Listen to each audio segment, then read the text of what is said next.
October 18th, 1942, 2,300 hours, somewhere over the Taman Peninsula. Hauptmann Franz Stiegler eases his Messerschmitt Bf 109 into a shallow dive, eyes locked on the silhouette below.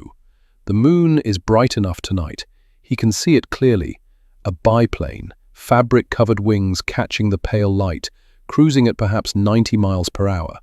Maybe less. It looks like something from the previous war. Stiegler has 23 confirmed kills. He's flown combat missions over France, Britain, North Africa.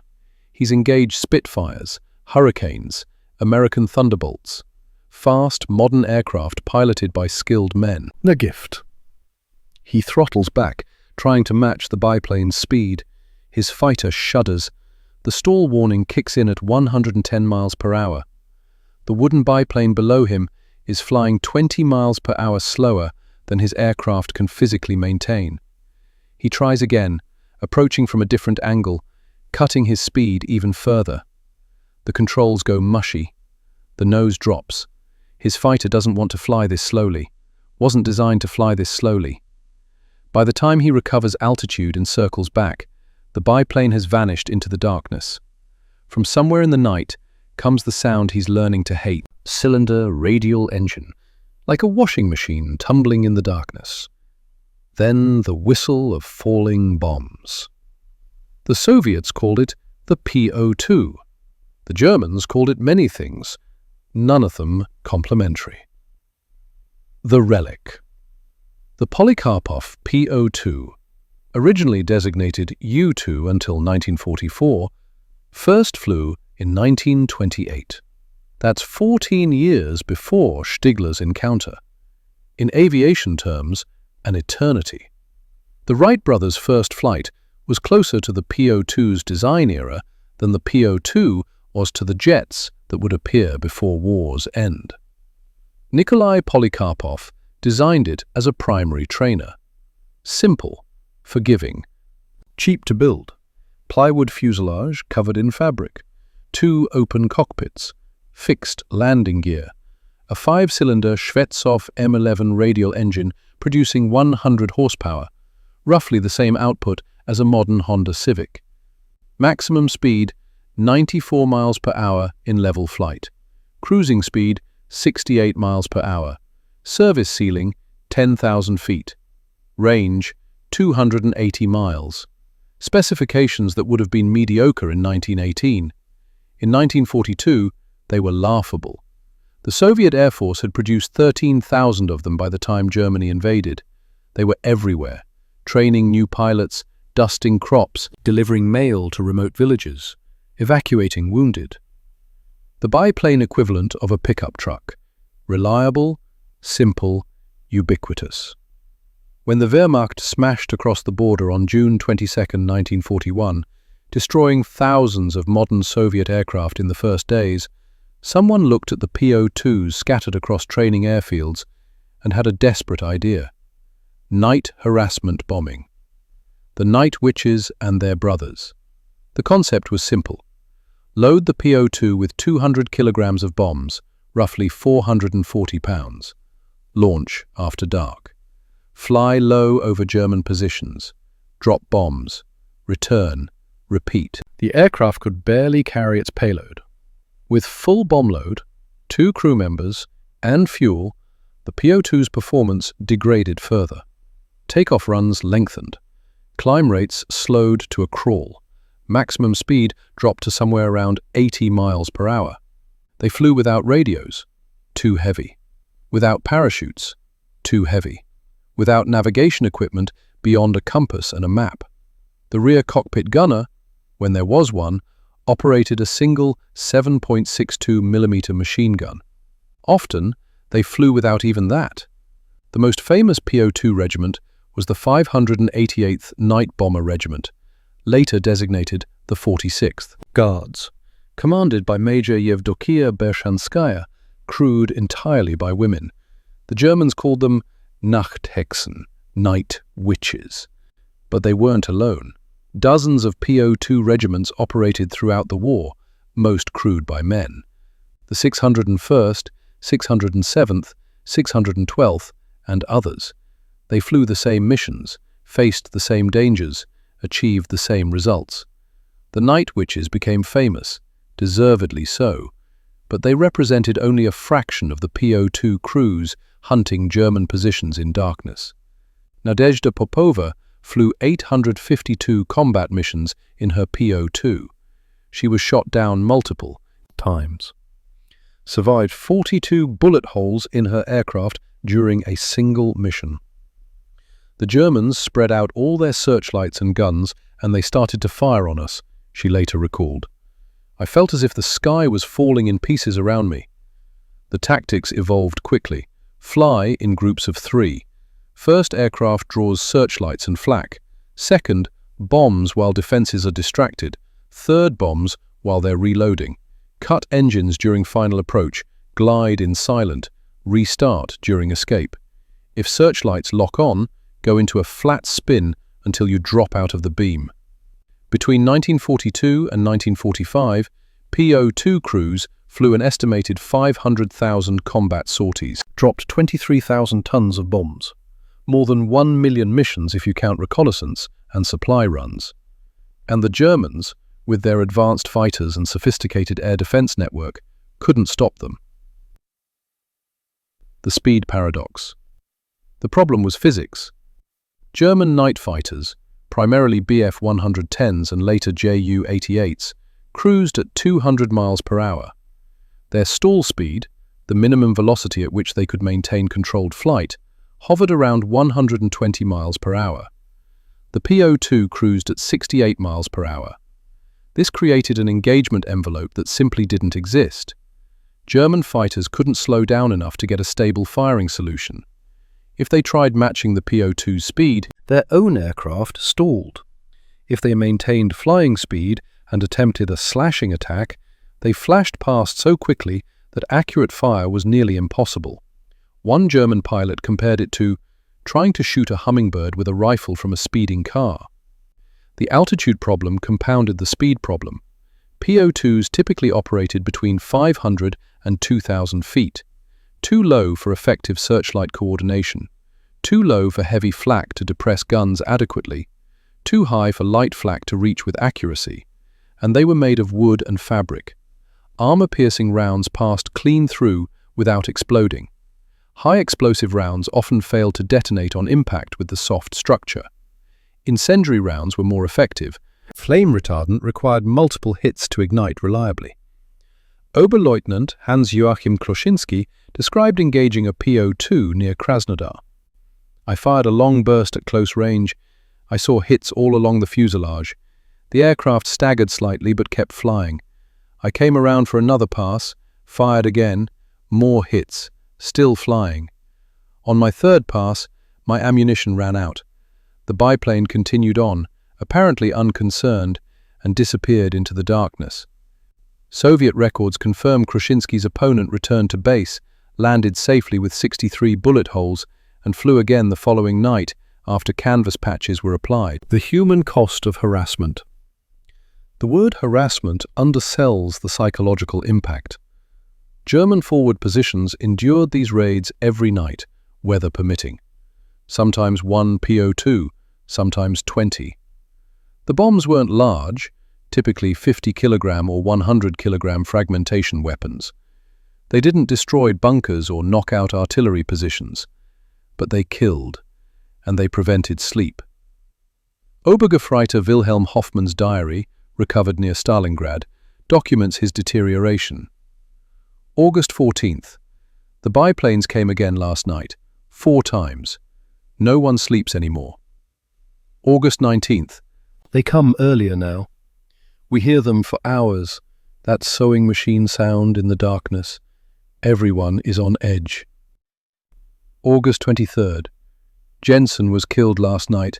A bomb landed in his foxhole while he was trying to sleep. He was 19 years old. The sound was distinctive. The M11 engine produced a characteristic rough idle that echoed across the steppe. Soldiers learned to recognize it instantly. Work stopped. Conversations ceased. Everyone found cover and waited.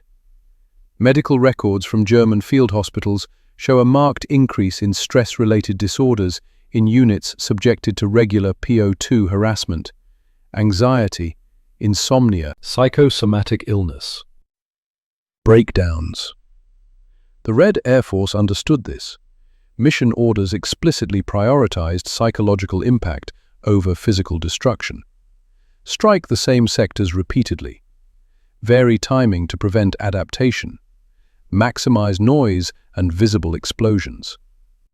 On the Soviet side, losses were steady but sustainable. Approximately 30% of Po2 night bomber crews were killed during the war, comparable to or lower than rates for bomber crews flying more modern aircraft.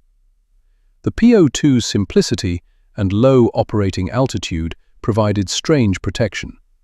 Engine failure meant a forced landing, not a death spiral from high altitude. The slow speed gave pilots more time to find suitable landing spots. Sergeant Rufina Gasheva flew with her navigator Olga Sanfarova for 3 years.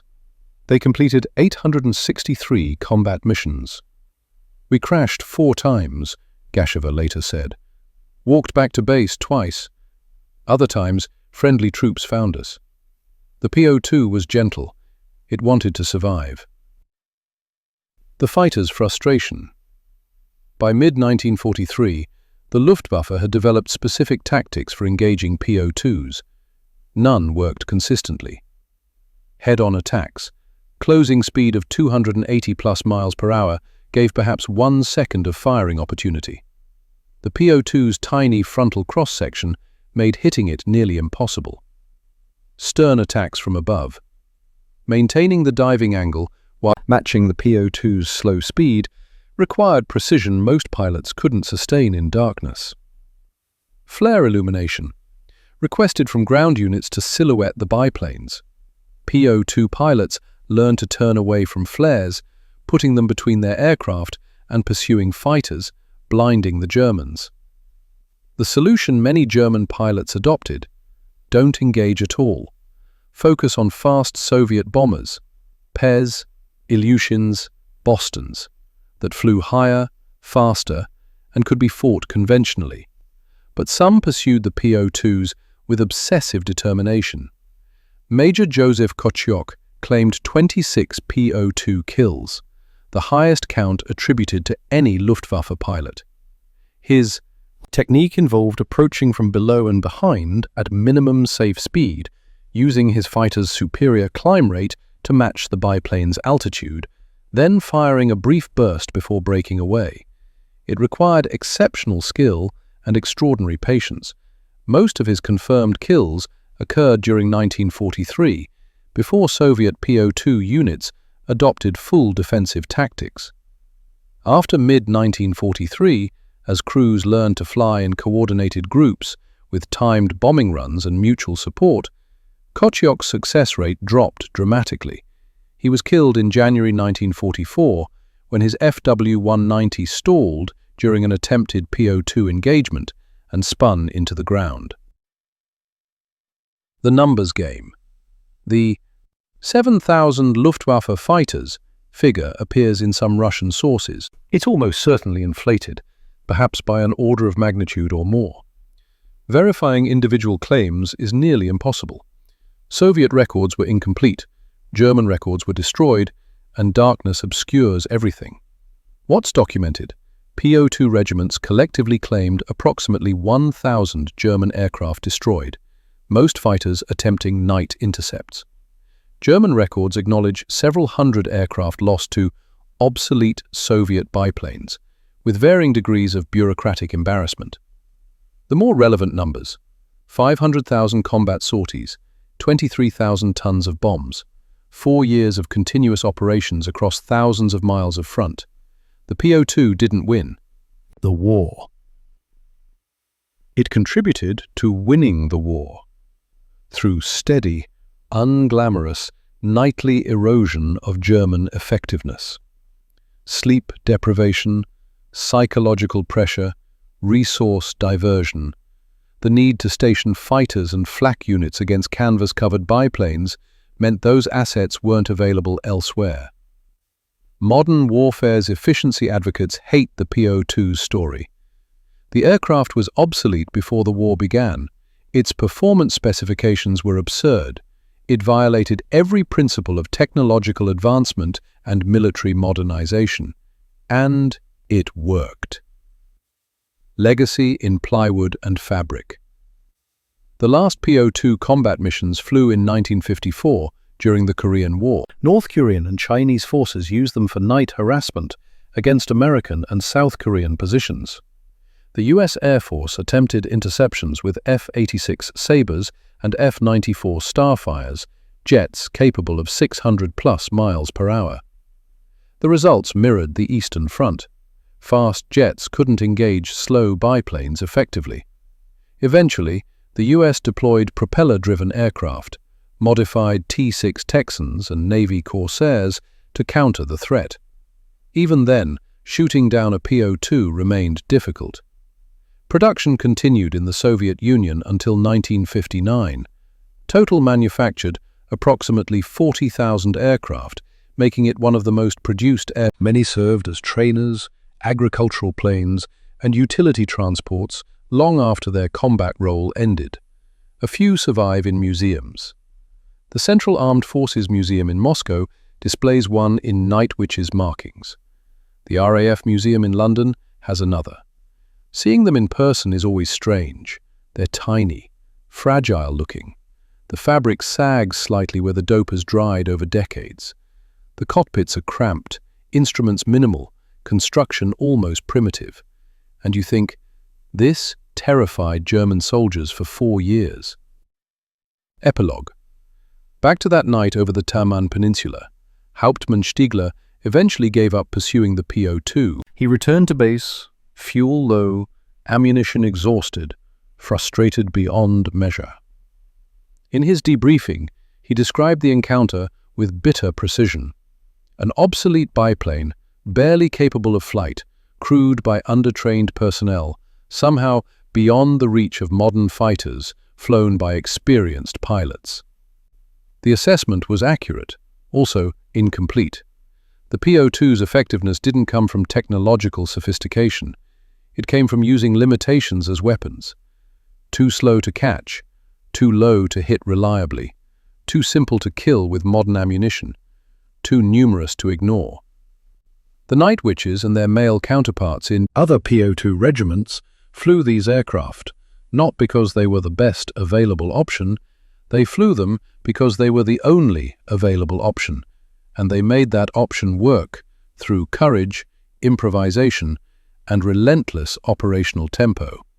Modern militaries study the Po-2 phenomenon in staff colleges, not because anyone would deploy canvas biplanes today, but because the underlying lesson remains relevant.